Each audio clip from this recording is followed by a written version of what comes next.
lit like a candle. You tryna hate? Nah, that's a scandal. I'm so lit right now. Okay.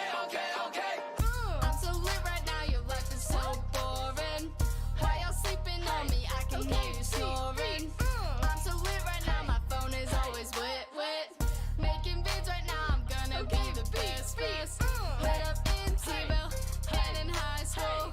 Counting big subs, okay, my first meal. Hello and welcome. We've got a great matchup tonight. Heroic Division. We've got Texas A&M against X-Force. My name's Dr. Holiday, and I'm joined here by Axel Foley. How you doing tonight, Axel?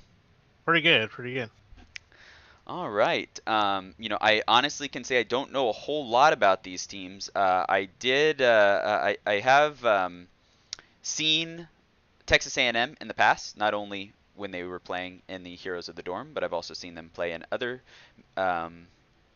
tournaments and in NGS last season, and so I'm expecting big things from them, but I honestly can't say I know much about X-Force, and so we'll see how this match plays out. First is going to be on BOE, Battlefield of Eternity. What are you looking for in this matchup?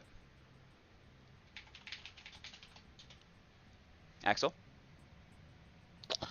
I'm sorry, I had an ad pop up from Twitch. What was that? What are you looking for on this matchup on BOE?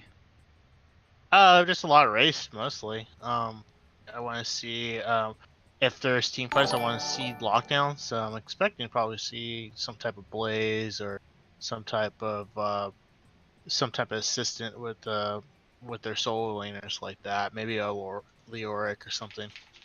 Yeah, definitely. We'll, I'm really excited to see what goes on here on this. This is Heroic Division. It's going to be a higher level of play.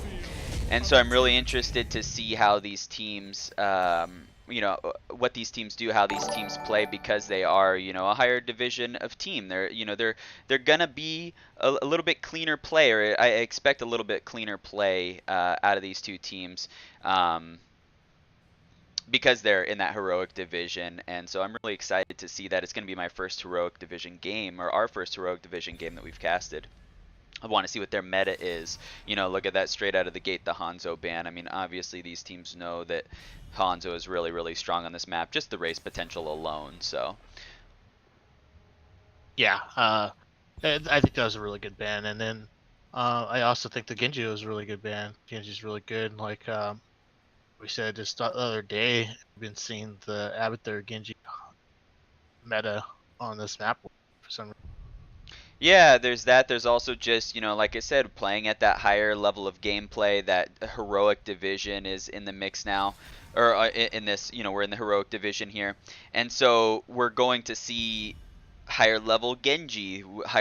Genji is a hotly contested character at these higher levels. Not played as well in the lower divisions. Blizzard tries to continually make Genji more of a skill cap type hero, something that's harder for lower tiers to play, but still strong enough to contend in the pro league, so to speak. Up in the higher tiers, the upper echelon of players. So it's a good ban coming out from Texas A&M. Most of these bans are just straight up meta bans from what I see. The Sergeant Hammer is really popular right now on this map. Yrel, one of the best solo laners. Raynor coming out super strong in general still, even with the toning down of his level 1 talent. Let's see what Texas A&M chooses to pick up here. Yeah, I'm actually kind of surprised at the Raynor. I saw a big hit of him and like 3-lane maps, but with the BOE, I hardly see Raynor pick. It begins. Garrosh and Deckard coming out on the side of Texas A&M. I do know that really Space Bacon. It is, yeah, it's a really good combo. I do know that Space Bacon, who is their healer, is really, really strong on Deckard Cain. It's something that I've seen him practice a lot, and he plays it at a really high level. And so I'm expecting big plays out of Deckard Cain on this game. A lot of good combos with Garrosh and Deckard Cain, like you mentioned. There's that Blaze. Yeah, Blaze is really good. The Johanna.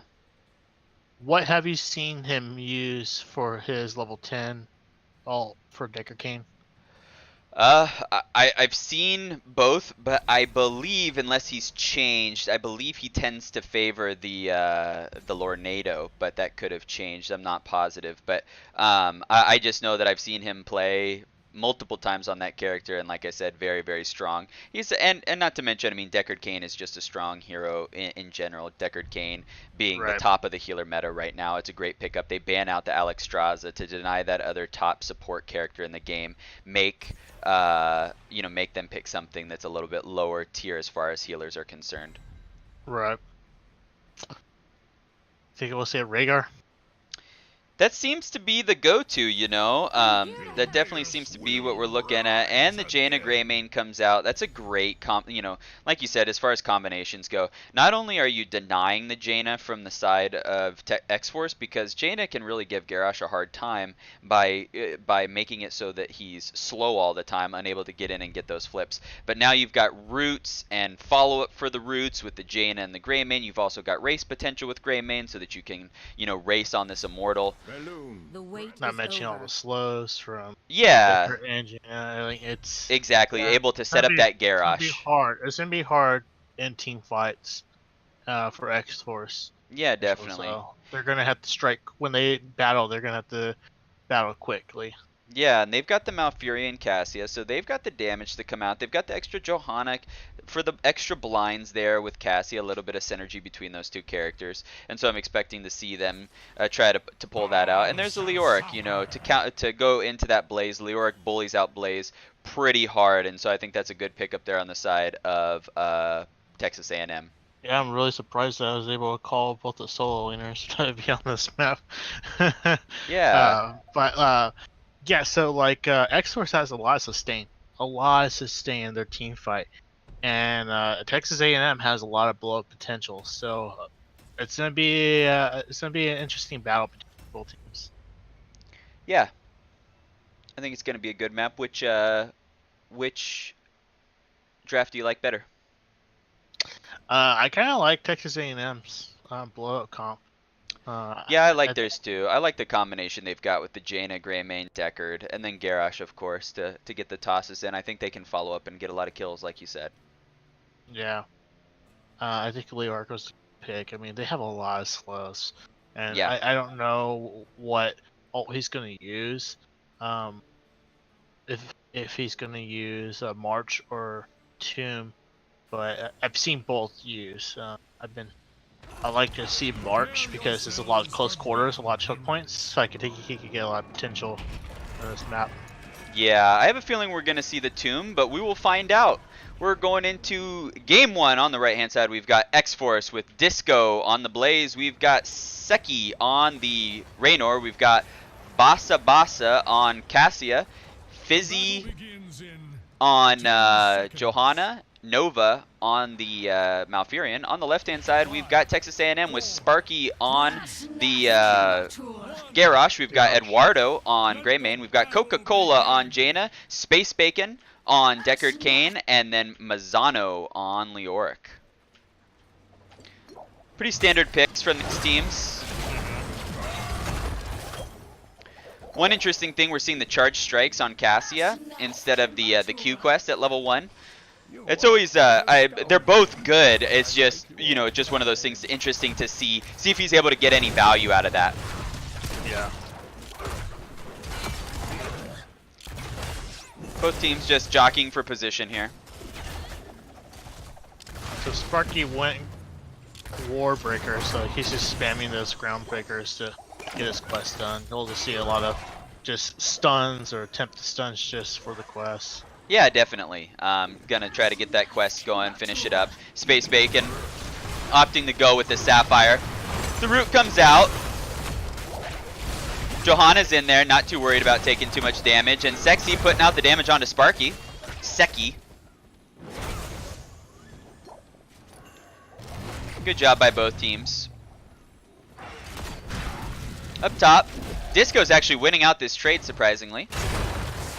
Fight's still breaking out. Seki gets hit by a blizzard, couple shots there, and Basa Basa escapes getting thrown.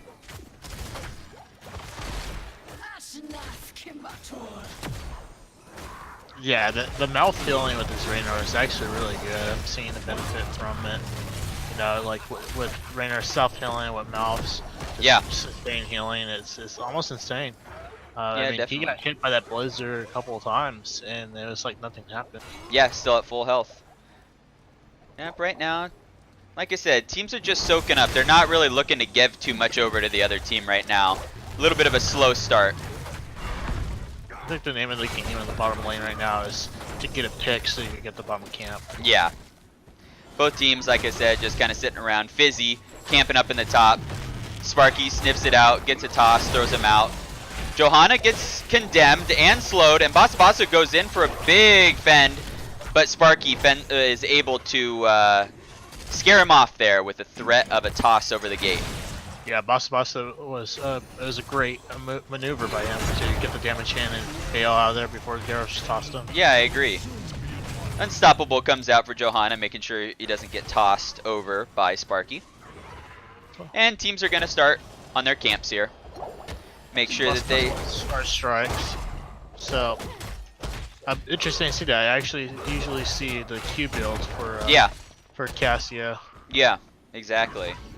And interestingly, Raynor went with veteran marksman instead of the extra hero damage. Okay, so they're experienced of using him in this map then. That's what that tells me. And X-Force is looking for an engage here. A big root comes out from Deckard on both the enemy assassins. And a condemn, slow, gets tossed over. Unstoppable pops out. A big stun by Disco, triple jet propulsion. And right now, they're going to send 2 members down to the bottom. Actually, just 1 to get some damage onto this Immortal while 3 defend. Basa is about to get tossed in, gets tossed on top of his Immortal. He's still okay, but a root comes out from Deckard Cain. And he's tossing in those charge strikes, seeing if he can get some damage done. But Texas A&M is able to get halftime. Yeah, Texas A&M did a great job putting as much damage as quick as possible, and then stall them out as their camp was just pushing bottom. Seki is going to stick onto their Immortal to get some damage done, while the other part of his team goes in to try to delay. Sparky is going low, but he's Garrosh, and he's going to walk away okay. A big stun onto the Greymane, and Eduardo's getting low. Basa still able to poke some damage in there. And Nova's doing a great job keeping his team topped off. Right now, Raynor is slowly but surely putting damage onto their Immortal. And X-Force is able to defend this fairly well, but they're still losing the race at this point. Disco still able to try to keep the team away. Nova goes back for healing. And Texas A&M is going to be able to complete this and get a Johanna kill in the process. That was rough. That was pretty rough. I mean, it was really hard to defend that against Jaina. I mean, that Blizzard does so much damage, and especially in the situation where they just want to poke it down, she could get in there really easily and do it. So it was a good move by Texas A&M.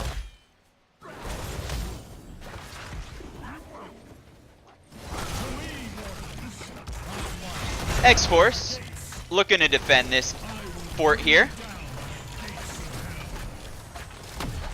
Seki putting out the damage. It seems like they might. They're putting the Immortals already almost halfway down. They only got partial wall down, so they're going to defend this pretty good.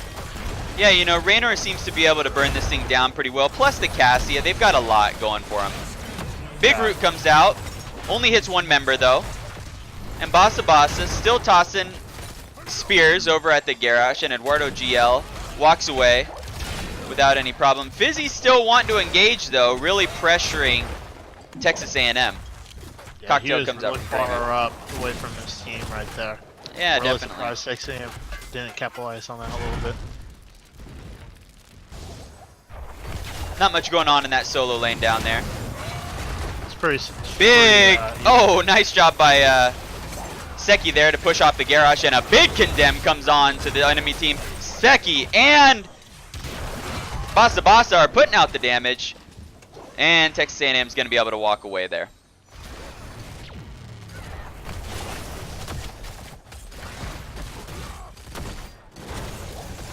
Fizzy doing a good job defending for his team, has to pop the unstoppable, and they're able to get this top camp here. Great job, and a big root comes out by Malfurion. Sparky is going down. He's able to top Basa Basa off of him.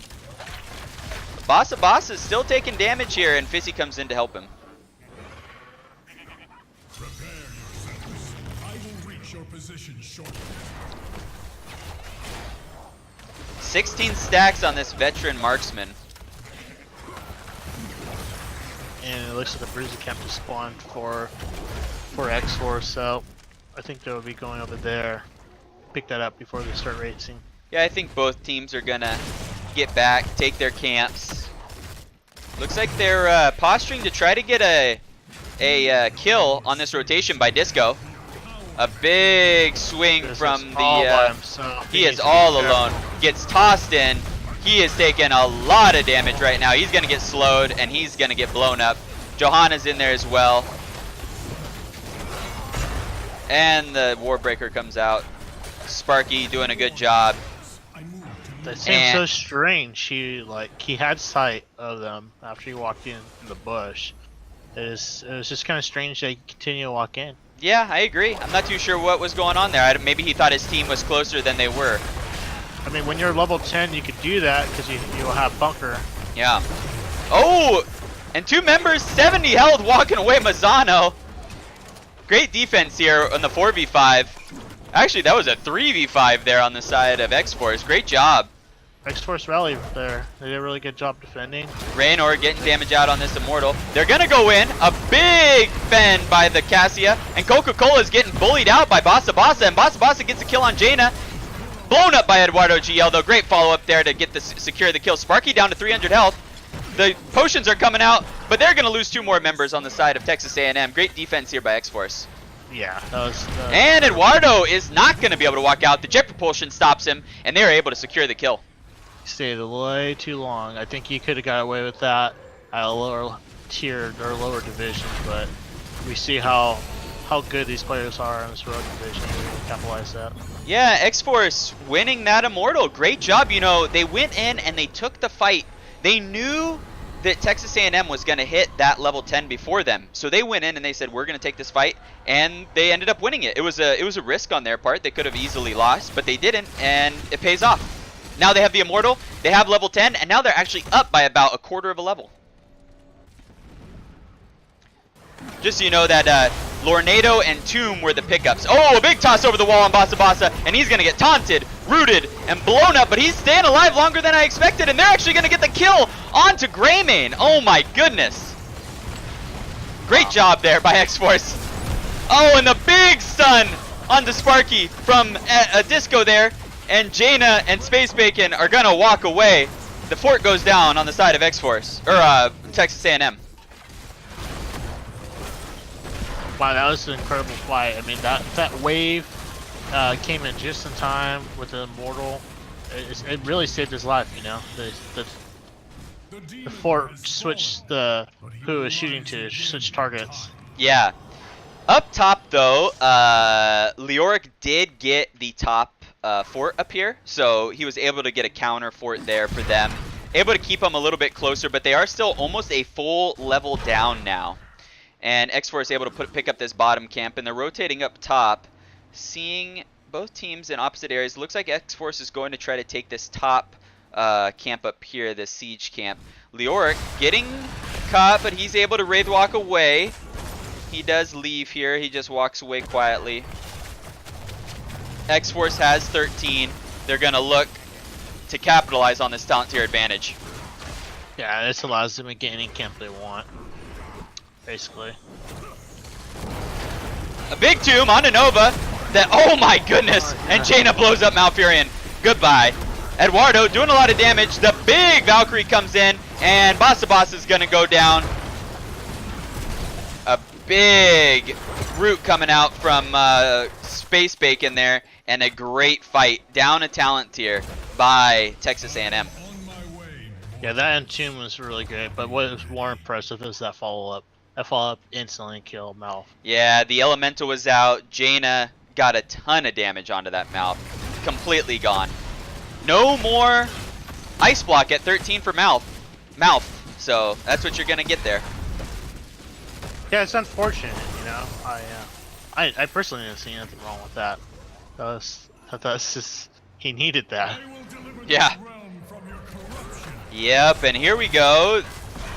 X-Force opting to defend. The 2 misses. And they're gonna poke them off effectively here. No real hard engage with the whiff on the tomb. They've got camps from both teams, on each side of the map here, and it looks like they're gonna go try to clear them off. Seki getting some damage onto the Immortal here. I mean, I think that's a good strategy. I mean, their team's built around sustain, so they can really do that.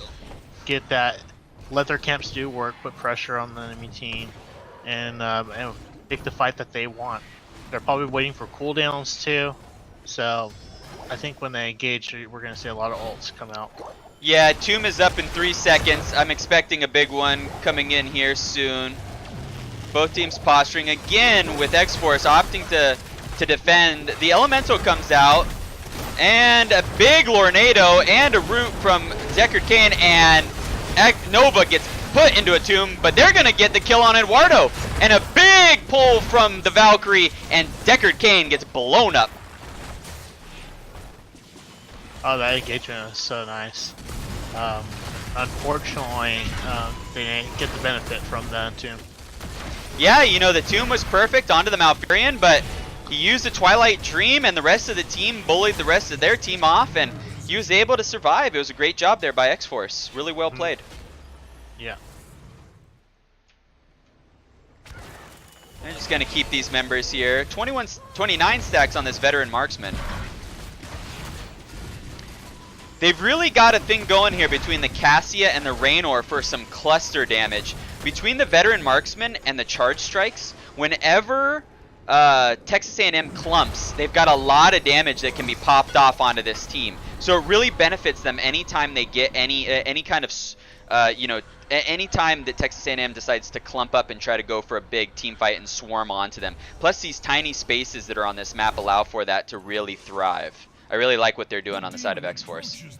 And they're playing really patient. I mean, they're playing on their Immortal, so that gives them a natural advantage from stuns and damage toward.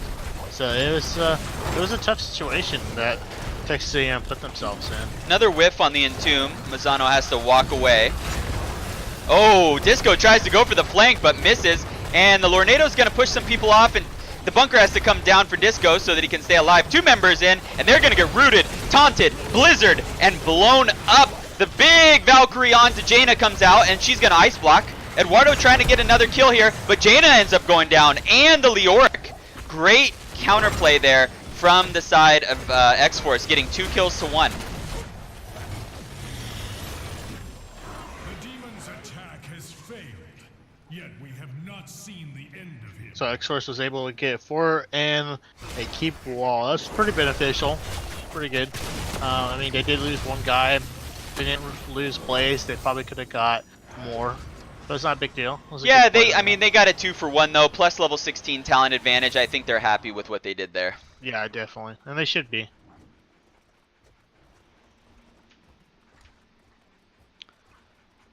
The talents look pretty standard here on both sides. Nothing much to glean from it. I'm not seeing anything in particular that stands out.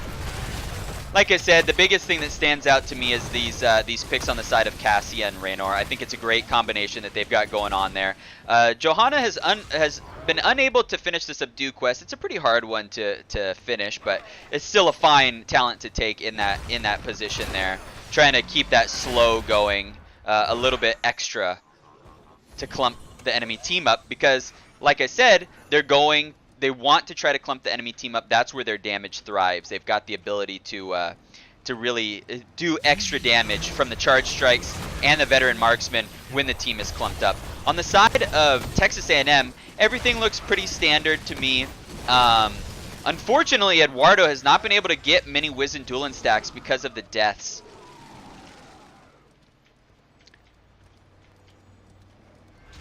Looks like they might be fishing for invade, but a little too late.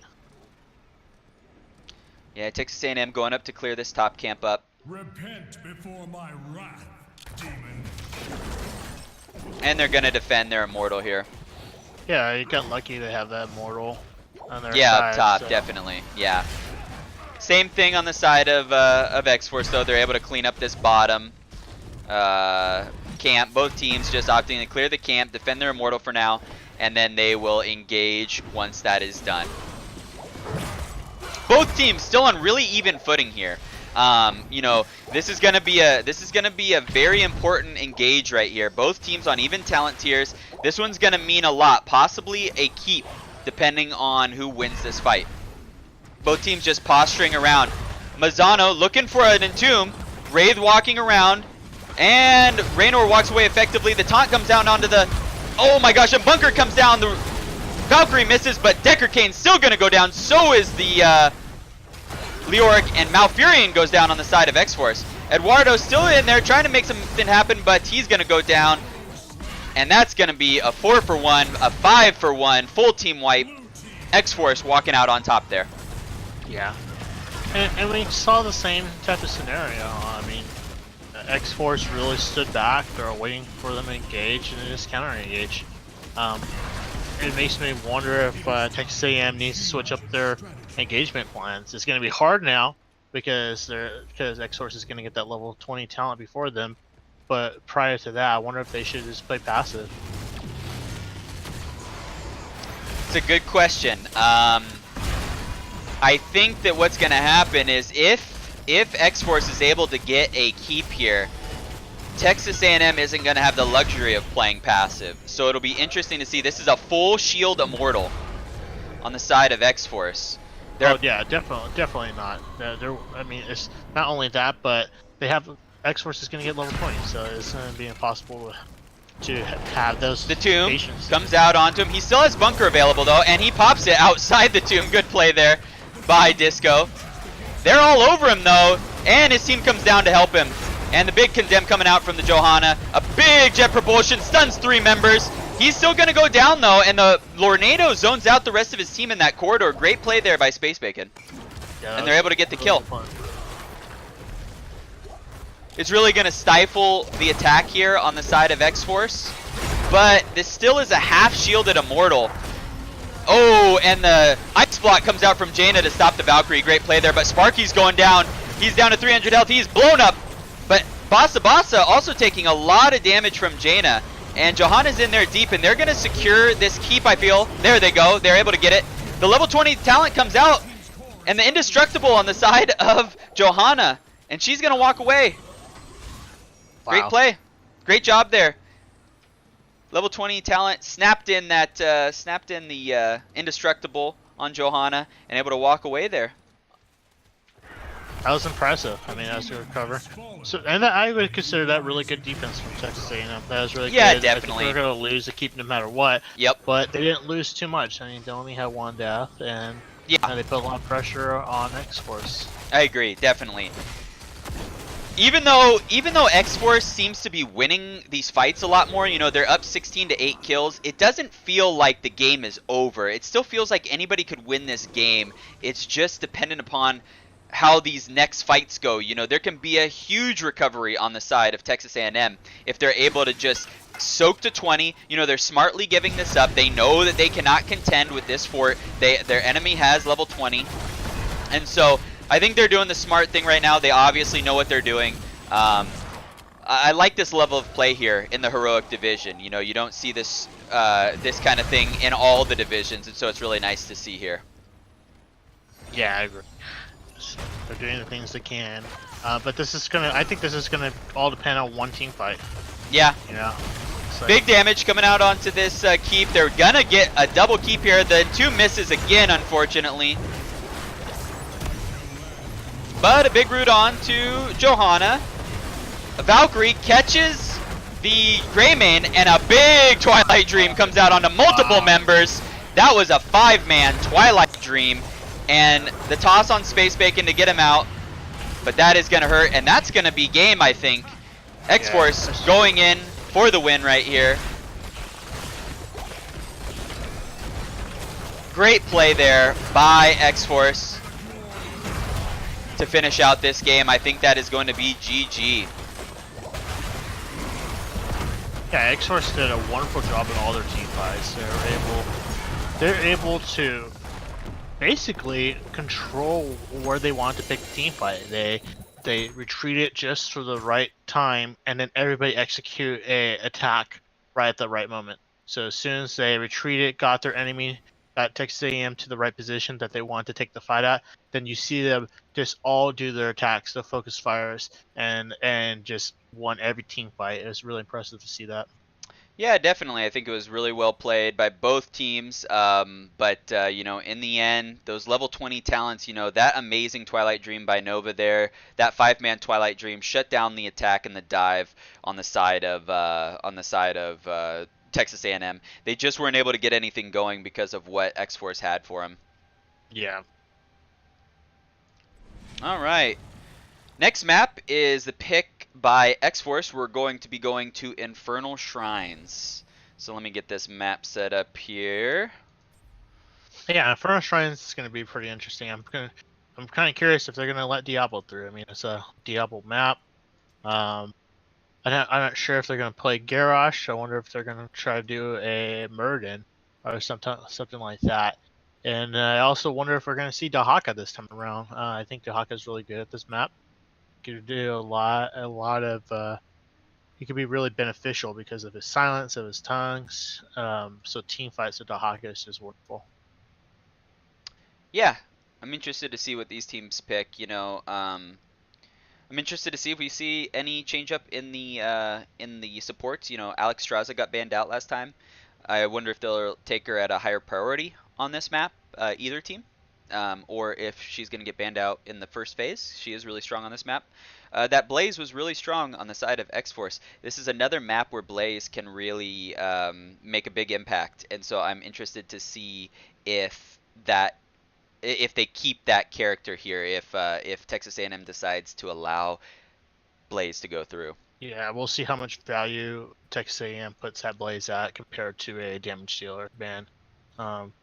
I think it should. I think Blaze did a lot for X-Force, and so I think Texas A&M should really contemplate that decision.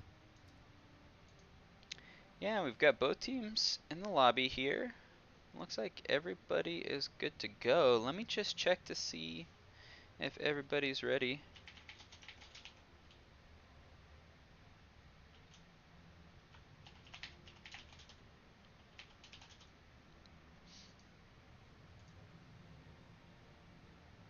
Just checking the readies here.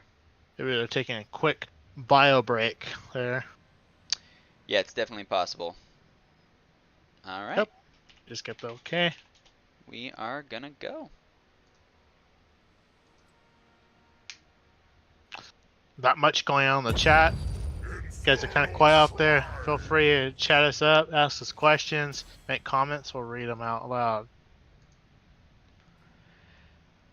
Yeah, you know, like we were talking about, this map is gonna be a little bit different. You know, being a 3-lane map, not being the same type of picks that we usually see, or you know, that we see in a 2-lane map. But there are still a lot of those characters that were picked in game 1 that can go into game 2. I'm interested to see if these teams have different plans going into different games, or if they stick with comfort heroes that they enjoy playing. You know, both strategies are valid, and there's that Extraza ban right off the bat. You know, it's a really strong healer. She excels on this map. I'm surprised they maybe didn't want to take her. They didn't have to ban her out, but maybe it's just something that Space Bacon doesn't want. You know, maybe it's just not in their plan to take that character. They'd rather just get rid of her altogether. Yeah, maybe they just want to choke out the healers in general. Yeah, exactly. It definitely could be a homework situation where they notice that the other team maybe really likes that character, and so they just want to get rid of it altogether and make sure that that's not an option. Asmodan really strong on this map. You know, there's lots of minions, lots of fighting over a fixed objective allows him to build up those stacks really quickly. And another Genji ban. I'm guessing that either Texas A&M does not want to play Genji, or they know from their homework that the side of X-Force has a really strong Genji. So that could be the reason, or they just don't want to face him maybe they don't even know. They just don't want to face him. Yeah, these are really solid bans so far. I have no problems with anything I see so far. Sonya as well. I can see why they would want to take Sonya. I mean, she has great Shrine Clear, Yeah, and Sonya's she a could good- dominate the solo lane. And there's the Blaze picking it up, first pick. I'm not surprised to see that. Like I said, the Blaze was really, really strong in that last game, able to save himself and others countless times. The ability to counter engage off that bunker is just amazing, and so I'm not surprised to see Texas A&M pick that hero up for themselves. Yeah, and he played a great game. Yeah. Just like you said, the counter engage and a regular engage, and the bunkers are all great positions. He was a really good support for his teammates, and just did a lot of zoning. It's a great character to have, and I think they should have banned him. Yeah. The Maev and Stukov though come out. That's a good combination, you know. Maev does really well pulling targets into a area that can be silenced, and there's your Diablo, comes out on this map, very strong for this map, like you mentioned before. What tank do you see being with Maev like that? There's a lot of good tanks to go with Maev. I think Johanna is really good to go with Maev. I also think ETC can be played well into Maev. I think we're more apt to see something like Johanna because she's a little bit more meta right now. Deckard Cain ban comes out. That's a good ban there. You know, get rid of another strong healer, something that obviously Space Bacon is really good at, and gonna shut that hero down. I'm sure Space Bacon can play lots of other healers, but that healer in particular is just a very strong healer, as we mentioned before, very top of the meta right now. And the URL comes out. They don't want Blaze to have to face that in the solo lane. Yeah, I'm really curious what he's gonna heal with. Like, I have the thing that just from my gut, I just feel like Lucio or Rhaegar is probably priority. Oh my goodness. We're getting some super cheese going on here. We got the Cho'Gall coming out. I'm not gonna lie, I hate Cho'Gall. I don't even like watching Cho'Gall. I don't like playing against Cho'Gall. I don't like playing Cho'Gall. The super cheese coming out on the side of X-Force. You know, and there's the Karazim Tychus instant, you know, lock there, just getting that % damage out. Yeah, that was a total curveball. Changed the plans for the Cho'Gall. Yeah, exactly. And that's the unfortunate part of Cho'Gall though in this game is he's so unlike any other character that he could really screw comps up. Yeah, and it's not consistent. There's different variables in all the different types of characters, how they do different things, but he could really screw things up. And this is a really interesting draft. As much as I hate Cho'Gall, I see the potential in what X-Force is trying to do with this draft. This definitely seems planned to me. I mean, obviously it's planned. I just mean like they've practiced this before. This is, you've got the Sanctification, you've got the Stukov Silence, you've got Maev, possibly even the pull from the Cho'Gall, and then the blow up. I mean, they're just looking to use that turtling effect, and also just the strong power of Cho'Gall to really control those shrines and win the objectives. Really what it comes down to for me on the side of X-Force is they're really going to have to make sure that they keep up in soak. I mean, obviously with Cho'Gall, that's one of your biggest disadvantages. And they don't have any real, like, big specialist or some kind of, you know, crazy soaking type character to keep them going in the game. So their rotations are going to have to be really, really good. On the side of Texas A&M, they've also got the ability to fight against that Cho'Gall with their picks. Alright, on the left-hand side, we've got game number 2 with X-Force up 1-0. Coca-Cola on the Hanzo, Sparky on Diablo, Eduardo GL on the Tychus. We've got Mazzano on Blaze, and Space Bacon on the Karazim. On the right-hand side, we've got Fiecki, or no, X-Fiecki on the Cho'Gall. Disco playing Tyrio Nova on Stukov, and Basa Basa on the Maev. yeah, I mean their characters for X-Force don't really have that much wave clear, so I think it's going to be dependent on just getting picks for them. Yeah. I don't know what would be the best strategy for Texas A&M. Just soak all the lanes passively. and just kind of wait it out, try to get ahead early. Yeah. It's just one of those things. How do you approach this? I really like this pickup on the side of X-Force, the low blow on Stukov. I really like that talent on Stukov. It can really finish off a lot of targets. It does an amazing amount of damage. X-Force starting their rotations. Just like I said, they're going to need to make sure these rotations are on point because they've got less bodies than they do on the side of Texas A&M. Blaze should win this matchup up top pretty easily, I feel. Tyrael used to have some extra pressure in the solo lane, but he's just not quite there anymore. He could just delay Blaze's damage to the minions until he runs out of mana. And unfortunately, Tyrael runs out of mana really quick, so the early game is going to be tough for Tyrael. Yeah, Tyrael already having to tap, like you said, to keep that mana up. And I honestly don't know very much about the builds for Cho'Gall, so I'm not too sure how. Oh, but they're going for an invade on the side of Texas A&M, and they're gonna burn Nova down. He's gonna walk away with 200 health though, maybe not. Eduardo GL, but Cho'Gall gets in there and Sparky gets blown up. Cho'Gall putting out a lot of damage, and they're actually gonna be the ones that get counter engaged and killed there. X-Force putting the bodies on him with that Cho'Gall.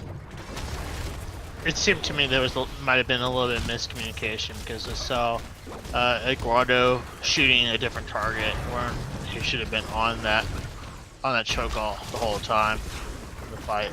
Yeah, Cho'Gall came in a little late. They were trying to get that Stukov, but it just didn't work out for him. Level 4 obtained on the side of X-Force. So, freaking Asian just commented in the chat. He was asking, is the division meta different than the pro meta? Can you answer that for him? I mean, I just mean the. I don't know the division meta, so I don't. This is our first heroic game cast. I don't know what kind of meta they've got built up here. I just mean in general the overall game meta when I refer to the meta. What I see in games, HGC, those sort of things. So basically, we have been casting Division A and some of Division B, and it's a lot different. We see different people like a lot. We don't see that many Genjis, high skill cap characters, and so we see a lot more of those type of things in the heroic division. They're gonna get this shrine started. Both teams on even footing here. The bigger they are, taken by Eduardo, and they're gonna burn down that Tyrael really quickly there. Pulled into the silence though, and Mazzano's going down pretty quickly here. And are they gonna get the kill? He walks out with 100 health. No, he gets hit by the Fan of Knives on Maiev, and he's gonna go down.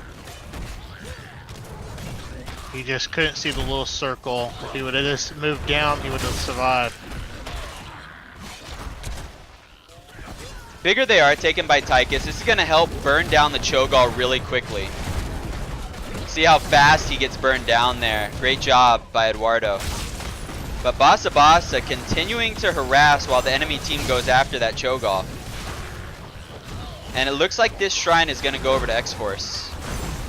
Oh! Cho'Gall gets stunned, but the big silence from Nova zoning that enemy out there. Pumping out the big heals, and they're gonna get that Punisher. Nova's doing a really good job zoning with his lurking arm. Yeah. He's putting in the right timing. He's not just doing when it's up. He's putting it usually at Eduardo because he knows that's the biggest threat for them. So definitely. This is an arcane Punisher, and those arcane lasers are doing a lot of damage. But Texas A&M does a good job burning it down. They only lose a wall. It is just the first Punisher here.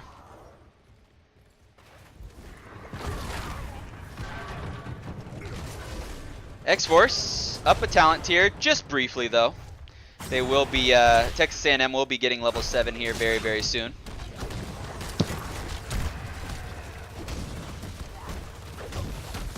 yeah, X-Force is half a level ahead of them right now. So it looks like they'll probably be getting level 10 ahead unless Texas A&M gets a pick or two. Catches up. Definitely. Oh, Tyrael almost getting caught out there by the 4-man of Texas A&M. And down here we've got X-Force just pushing these lanes out, making sure they keep up in the soak. X-Force doing a really good job on the rotations though. I mean, they're pushing the lanes really close. They're making it so Texas A&M loses a little bit of soak because those minions are getting hit by tower shots before they even reach there to get that soak. It's really cool. And they're looking to invade this camp, but they're going to be a little too late on that rotation there.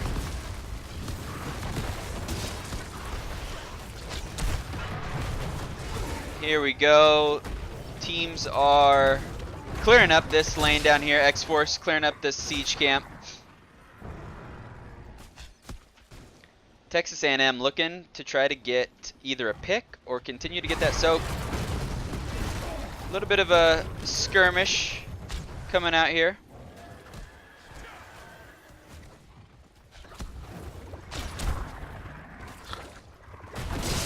Both teams just trying to get to 10 right now. Not much going on either side.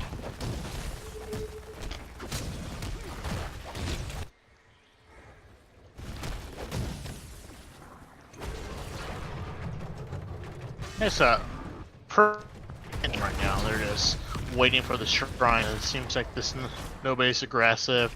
Everybody's just, like you were saying, just trying to get 10. It's playing really passive, safe. Yeah, teams are just trying to get 10, soak up. It's gonna be fairly even when they hit 10. X-Force has a little bit of an advantage, but Texas A&M still gonna be able to get this before the Immortal pops, I think. They're really close to hitting that level 10. Right. And here's the talents coming out on level 10 for X-Force. We've got Massive Shove, Warden's Cage, the Sanctification, Upheaval, and Twisting Nether. That's exactly what I was expecting out of this combination that they've got here. It's gonna be really interesting. We got 7-sided Strike, Lightning Breath, Bunker, Dragon's Arrow, and Odin coming out on the side of Texas A&M. Both teams have 10. I'm expecting a big team fight here. Odin comes out. The big push. Sanctification comes down. Protects all the damage coming out. And the upheaval into the Twisting Nether. Nobody goes down though. Sparky gets saved by the bunker. And 2 members in that bunker. And there's going to be a lot of damage going out. The Tyrael gets hit.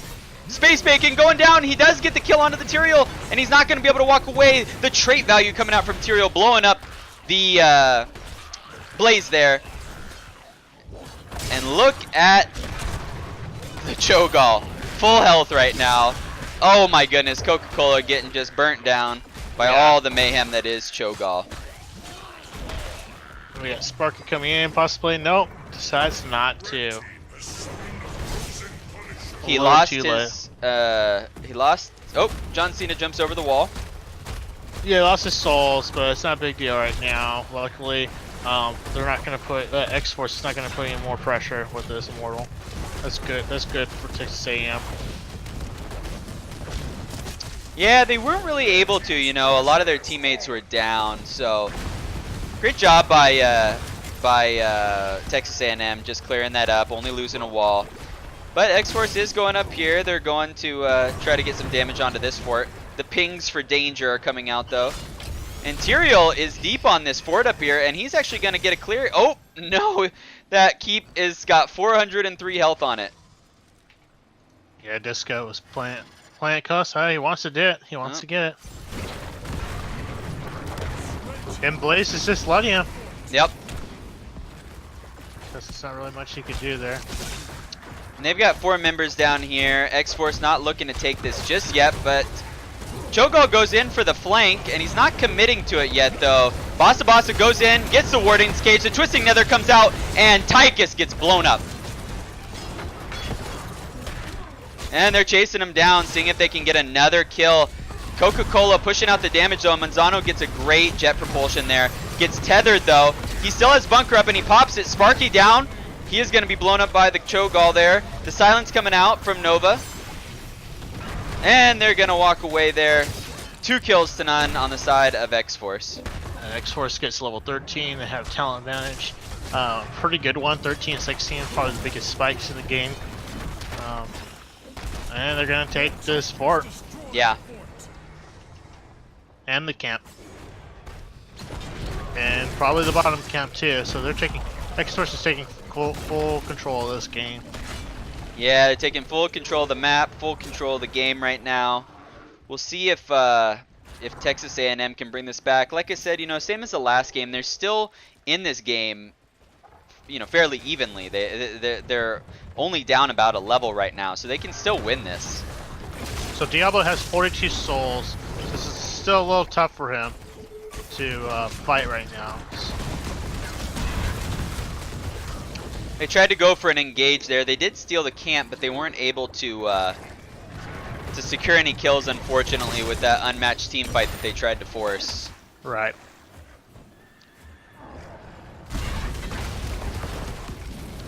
Right now, they're just looking to stay as 5 and see if they can exploit the fact that Cho'Gall does not have, you know, that Cho'Gall is only one body, and so looking to see if they can. They made a good adjustment there, I think, or at least trying something new. We'll see if it is able to pay off for them. Yeah.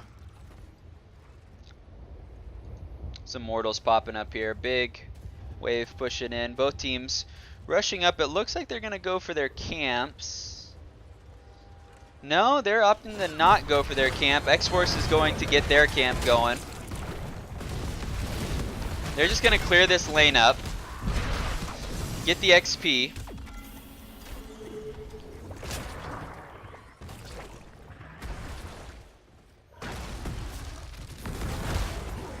Upheaval. Oh, and Eduardo dashes out. Great job by Eduardo. But oh my goodness, and Diablo goes down. Sanctification comes out. The team is committed right now. They don't have much damage onto X-Force, and a big Warden's Cage whip there by Basa Basa. Unable to get anybody into that Warden's Cage, but they are going to fend off Texas A&M and get that kill on Diablo. I think the sad thing right now is that 7-sided strike is getting no benefit. I haven't seen it done anything for space vacant. Yeah, they haven't been able to get any isolation, really, it doesn't seem like. X-Force's comp is just so, there's such a group movement. There's no isolation, like you said. There's no way they could give them anybody by themselves to put that serious damage down. So that's not serious strike.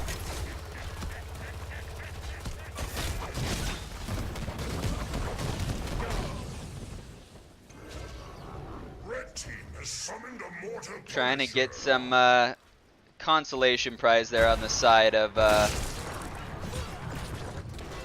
Texas A&M. X-Force is going to pick up the Punisher and this camp, though. They almost have level 16. John Cena's baited over the wall.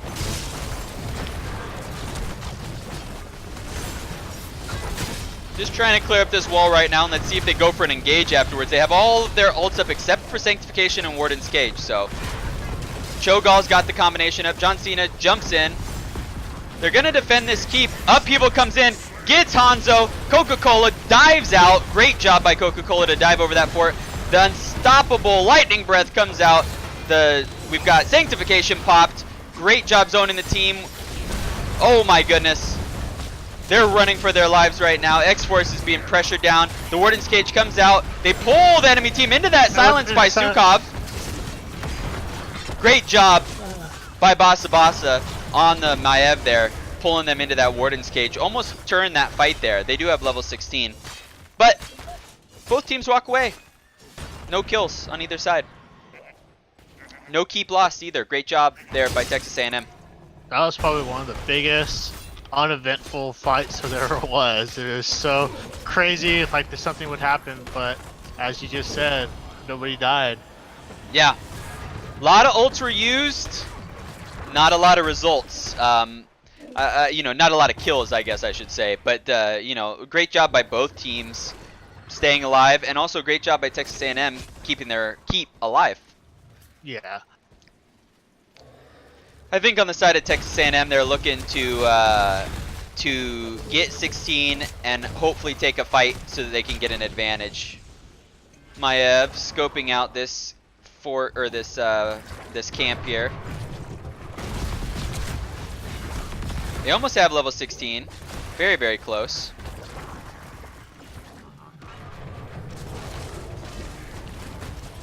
There it is, level 16 on the side of Texas A&M. I guess one good benefit with Texas A&M, a lot of their lanes are pushed up close to them, so they can safely clear those lanes, get more XP, and play safe until the next shrine. Definitely. I like this adjustment by Eduardo on the Tychus for the armor-piercing rounds. Doing the extra damage because of that beefy front line that they have with that Cho'Gall. Not a talent you see taken a lot of times.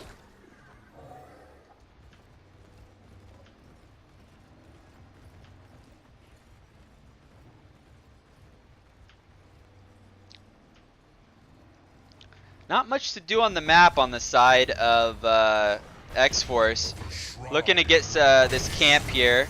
But Texas A&M knows they're here, and so they're going to see if they can do something about it. They're a little bit late, though, and they're not going to be able to get that fort or try to invade it at all, unfortunately. But they are on even talent tiers here. They can take this fight and see if they can win this fight. It looks like everybody has their ults up, too, so... Yeah. Right. Both sides have their ults up right now. X-Force is getting these camps though, so they're gonna have that camp pressure. Texas A&M's gonna be on a little bit of a timer. Big jet propulsion comes out, but Disco gets a good consecration, or the good spacing there. I forget the name of that talent to zone out the enemy team. Gets the trait value as well, and big upheaval. Coca-Cola is able to jump out. The Twisting Nether goes out, but it's not going to kill anybody. A good stun. Hanzo Arrow gets a kill, and they're going to take down Cho'Gall. Cho'Gall is gone, and Mazzano walks out with 190 health. Great job there by Texas A&M to turn that fight in their favor. You know, they got that kill onto the Tyrael. Tyrael tried to zone them out with Holy Ground, but he wasn't able to get away once that happened, and then they didn't have the Sanctification to turn that team fight in their favor. And so Texas A&M did a great job doing that, and now they have an Immortal. Level 18 Immortal, or 18-minute Immortal. This is going to be really good for them. It's an Arcane Punisher as well. Let's see if they can capitalize on this advantage they have. Yeah, Sparky did a wonderful job with this charge right at the end to secure the kill of Cho'Gall. It's really impressive to see. It wasn't at an easy angle. Yeah. John Cena is not going to jump over this wall right away, so this really is going into the favor of Texas A&M. Burning down this wall, John Cena jumps on to Tyrael. And he's getting burned. Yeah. Texas A&M is pretty content of just leaving it be. Yeah, Texas A&M does have the advantage in the... they have the advantage in experience now for the first time all game, and so that's really good for them. To take that experience lead. If they can win the race to 20 and take another team fight, they can win the game. You know, they've got enough pressure going in their favor now. If they don't make a mistake, it's still anybody's game right now. The Twisting Nether. Oh, and the People's gonna miss. That is 2 wasted ults on the side of Cho'Gall. So, that's X-Force new name, Cho'Gall? Yeah.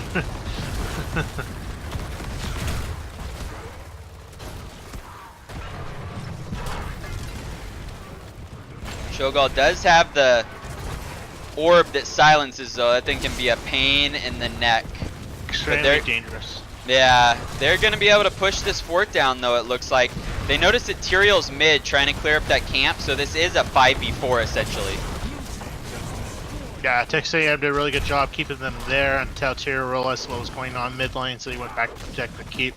It was a good call by Texas A&M to really really manipulate X-Force again with the one, and they still got level 20. So they, no matter what, it was a good positive thing that happened. Yeah, they've got level 20, and you know, I think they're looking to push this keep. They have that level 20 advantage, and they're looking to do something with it. A great job here by Texas A&M. I think this is a really heads-up play by them. They don't have a wave yet. It's a little bit behind this siege camp, but they still have level 20. They're not looking to do too much with it though because they don't want to dive under this fort just yet. And Cho'Gall's ults just came back up, so they need to be very careful. And they're just going to give this up right now, try to party bush it, see if the other team walks into them. But the danger pings are coming out on the side of X-Force there. They know that something's up. They don't see him on the map right now, so they're staying safe. They notice there are a couple members down on the bottom there, cleaning up the bottom lane. So they're going to take this camp up top. Great job by Texas A&M. Their map awareness is really, really good. Both these teams' map awareness is really good. Claim it in my name. No surprise there. You don't make it into the heroic division without being able to look at your mini-map. Yeah, Texas A&M's been doing a great job altering their gameplay. How their focus is just at a higher level than it has been this whole night. So if they continue this up, they can definitely be able to secure this win. Level 20 for both teams though, and the shrine is going to pop. So both teams have their level 20 talents. We'll see what happens. I'm really interested to see. This is going to be a really interesting fight here. Really telling fight. Holy Ground comes out. We've got Odin being popped. They're looking to fight this right now. Big red button doing some damage. The stun from Sparky. The flip. Stasis from Cho'Gall and the big sanctification. But Sparky is going to be putting a lot of damage down. Oh my goodness, and Cho'Gall's going down. 100 health, 10 health, he's done. And Space Bacon secures the kill onto the Cho'Gall. And Sparky looking for more kills here. He's going to try to get the Tyrael, but they're not going to be able to secure that kill there.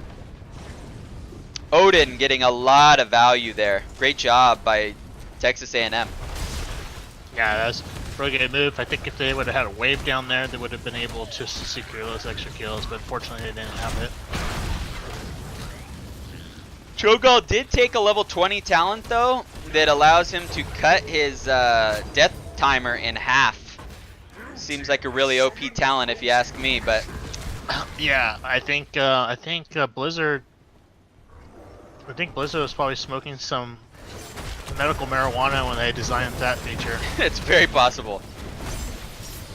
So Cho'Gall is going to be up, but they are looking to take down this keep here on top. Texas A&M is.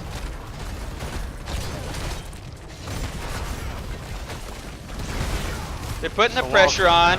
Giant Team's going down very quick. The Immortals taking a lot of damage right now, and they almost have all their ults up on both sides actually. Texas A&M looking to try to end this game if possible, or at least take this keep. Yeah, they're all focusing on the keep. Big upheaval comes out onto Eduardo and Manzano. We got a big chain sanctification. Silence coming out onto Manzano. He's going to get unstoppable. They're all going to walk away. Sparky's still in the back, though. He's going to get silenced. Cho'Gall's still trying to charge him down, but he's getting the heals from his own self-sustain from those fire stomps. Great job getting out of that, you know, on the side of Texas A&M. Yeah, that was incredible. I can't believe Sparky made it out of there alive. He does have 100 souls, though, so even if he would have died, he would have came back, but this is good for him to still be able to. Now he could put extra pressure, Texas A&M could put the extra pressure using their Diablo on this next team fight, because even if he dies, he can come back and possibly help secure any more kills. Yeah, definitely. Both teams. Oh, flip onto the Cho'Gall. He's going to look to walk away. The grenade bounces him back a little bit there. And a big silence from Nova. Oh, and the 7-sided strike gets no value. Unable to get the pump, but the Hanzo arrow takes down Cho'Gall. See you later. Nova is going to go down as well. Gets a push onto the Blaze. And Basa Basa is not going to be able to get anything there. The bunker comes out. And they're looking to take this mid keep, it looks like, with the advantage that they have. Cho'Gall's going to be up in 10 seconds. Not a very long death timer there. Yeah, it's hard to end when you have a short death timer like that. It's almost impossible. Yeah, they did get another keep though, so that was a really, really great job taking advantage of that, getting that double kill, or basically a triple kill. Cho'Gall gets the big silence and there. mind you, that death timer is for 2 people. Essentially. Yeah. Yep.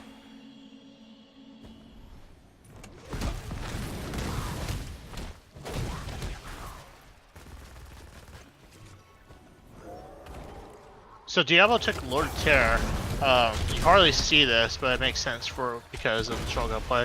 So what that does is steals 10% max of the maximum health from a nearby hero. So it's a perfect talent to use against Cho'Gall. But other than that, you'll probably never see it in normal gameplay. Yeah, I agree. It's you know, they've got a lot to blow up that Cho'Gall. They've got a lot of damage now, and so Cho'Gall has to try to be careful. He does have the stasis, which will help, but you know, to stop the 7-sided strike damage. But yeah, a lot of tools to blow up the Cho'Gall right now.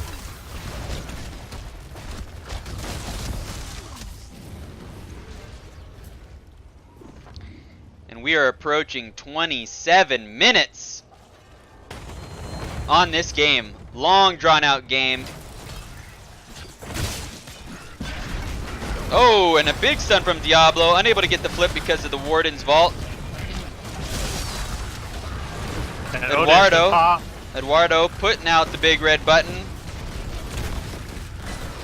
And Sparky's just waiting for that Cho'Gall to come in. A big Sanctification, upheaval, and blows up the Hanzo. Looks like Cho'Gall is still taking a lot of damage. He decides to stasis, and they're going to blow up Karazim, and Sparky is going down as well, taking a lot of damage, and Tyrio's going to get destroyed. Eduardo gets blown up by the Maiev, and the stun comes out. Oh my gosh, Boss is running for his life there. Mazzano seeing if he can finish off this shrine, but on the side of Texas A&M, there are catapults on the core, and that's going to be GG. Game's going over to Texas A&M. Great job. That was incredible. Anticlimactic end, but it is what it is. All right, well, that was a great game by both teams. Let me see if we can get Space Bacon or one of these guys into the lobby for...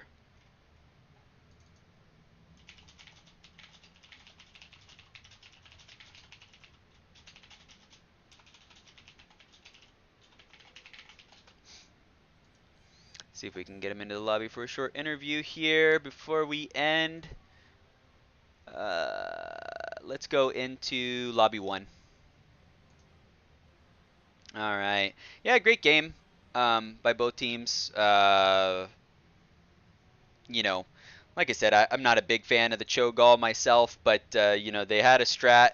Cho'Gall, if you see on your screen, Gall did 109,000 damage. It was really even, 12 kills on the side of both teams.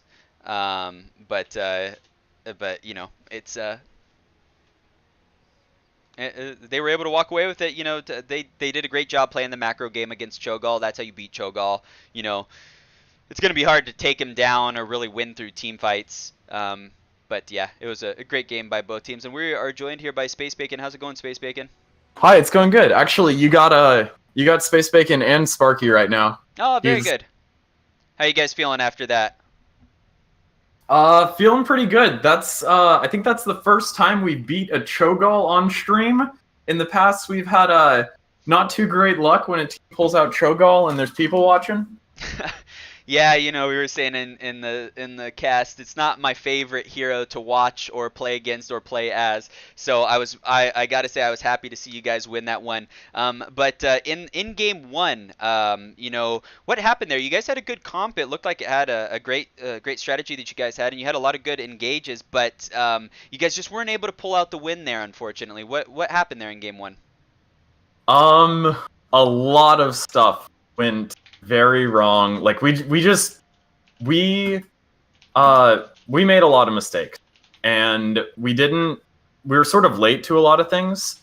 And then 2 or 3 times, I think they got really good Valkyries, Cassia, and they just Yeah. sort of they would end a fight with a pick, and then we couldn't even get away at that point.